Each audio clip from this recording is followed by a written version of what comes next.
High on a cliff in the Dangrek Mountains stands an ancient temple, Priya Vihir. Built more than 900 years ago, it was meant as a place of worship. But in the 21st century, it became something else entirely, a battlefield.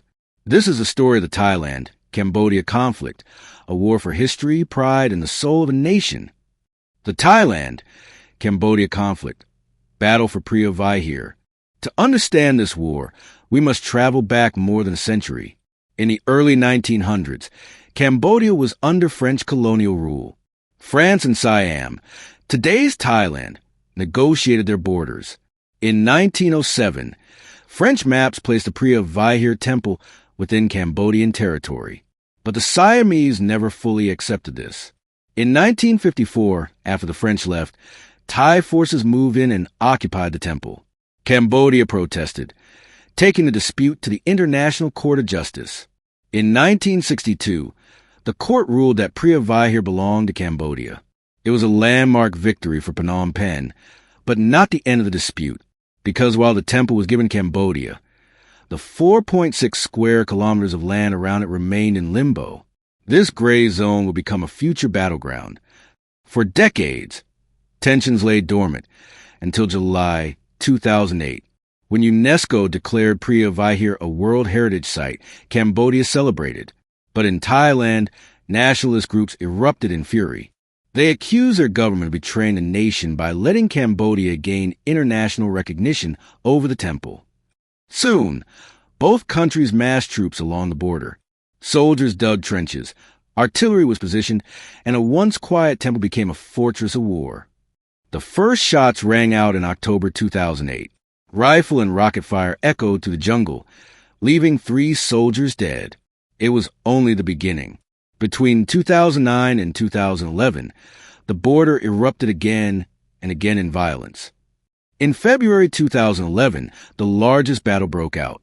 Thai artillery shells struck near the temple itself, damaging parts of the 1,000-year-old structure. Cambodia accused Thailand of destroying a UNESCO heritage site. By April, fighting spread to other temples like Ta Krabi and Ta Mon. In just days, at least 17 people were killed, and tens of thousands of villagers fled their homes. The conflict displaced entire communities, turning schools into shelters and farmlands into no man's lands. As the clashes intensified, the world took notice. ASEAN, the Association of Southeast Asian Nations, pushed for negotiations. Cambodia brought the issue to the United Nations Security Council, accusing Thailand of aggression. But Bangkok insisted it was defending its sovereignty. Meanwhile, both sides fortified their positions, unwilling to back down. In 2011, Cambodia returned to the International Court of Justice, asking for clarification of the 1962 ruling.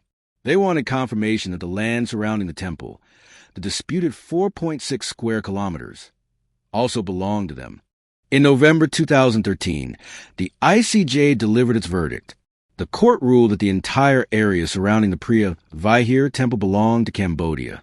It was a huge win for Phnom Penh. For Thailand, it was a bitter pill to swallow. But to prevent further bloodshed, Bangkok accepted the decision. The guns finally fell silent. The conflict may have been short, but its scars remain. Dozens of soldiers were killed. Tens of thousands of civilians were displaced. And even the Priya Vihir temple, a symbol of Khmer civilization, was scarred by artillery fire. Today, Priya Vihir stands once more in peace.